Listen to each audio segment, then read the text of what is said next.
Congress party की नेता सुप्रिया श्रीनेत हमारे साथ हैं। मैम, कल से ये यात्रा शुरू हुई और आज बागपत में दूसरा पड़ाव है। किस तरह का रेस्पॉन्स आप देख रही हैं? इसके अलावा राष्ट्रीय लोकदल का जो समर्थन है वो भी यात्रा को मिला है। बिल्कुल, हमें सिर्फ राष्ट्रीय लोकदल का नहीं, अन्य सब दलों का मिला है और मुझे लगता है ये अपने आप में एक अच्छी बात है। भारत को जोड़ने का काम राहुल गांधी जी ने अग्रसर पहले हुए हैं, लेकिन भारत को जोड़ने का काम हर भारतवासी की कर्तव्य है, उनकी रिस्पॉन्सिबिलिटी है। और अगर कोई और भी आगे आके करना चाहता है, हर योद्धा का स्वागत है।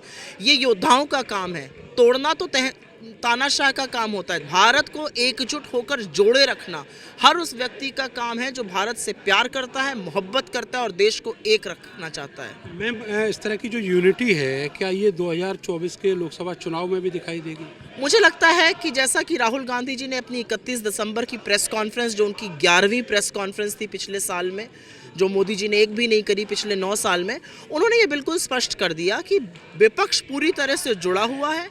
आगे की स्ट्रैटेजी थोड़ा गिव एंड टेक करके हम थोड़ा आगे बढ़ेंगे, कोई 2 कदम पीछे हटेगा, बनाई जाएगी, क्योंकि विपक्ष को विभाजित करने का जो काम भारतीय जनता पार्टी कर रही है वो चल नहीं पाएगा। अभी किन्हीं कारणों से लोग बहुत ज़्यादा मुखरित होकर ना बोलें, क्योंकि आप अपनी एजेंसी और इनकम टैक्स और सीबीआई और अपनी जो फ्रंटल नए हैं वो लगा देते हैं।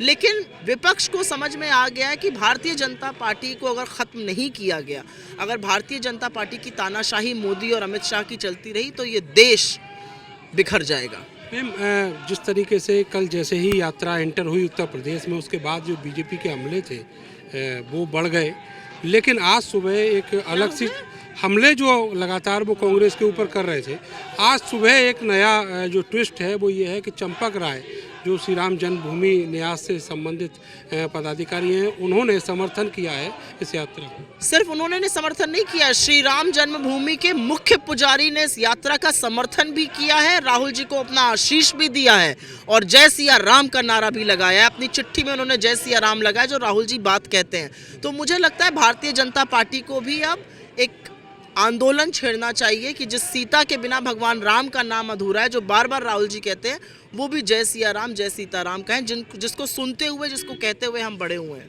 इस तरह के जो बयान आरएसएस से या फिर जो श्री राम जन्मभूमि न्यास के जो मुख्य पुजारी हैं उनकी तरफ से जो आ रहे हैं, क्या इनका इम्पैक्ट 2024 के लोकसभा चुनाव के नतीजे में? इसका सबसे बड़ा इम्पैक्ट ये है कि हर व्यक्ति को लगता है कि भारत जुड़ना और जोड़े रखना कितना ज़रूरी है। वो किसी भी विचारधारा का हो सकता है। सबको समझ में आता है कि इस देश में बेरोजगारी, महंगाई, नफरत, गुर्बत और कुछ ही लोगों के हाथ में सारे संसाधन होने का परिणाम क्या है। सबको समझ में आता है कि लोगों को विभाजित करके सिर्फ ध्यान भटकाने का काम किया जाता है। असल में भारत को जोड़े रखना बहुत ज़रूरी है और इसीलिए लोग अपनी शुभाशीष और आशीर्वाद हमें दे रहे हैं। बहुत शुक्रिया आपका। तो सुप्रिया श्रीनेत कांग्रेस पार्टी की नेता, जिनका कहना है कि अब जो माहौल है वो लगातार बदल रहा है, भले ही बीजेपी उन पर हमले कर रही हो, लेकिन दूसरी तरफ जो आरएसएस के नेता चंपक राय हैं, उन्होंने समर्थन किया है इस भारत जोड़ो यात्रा का। कैमरा सहयोगी सानू के साथ में नरेंद्र, भारत समाचार, बागपत।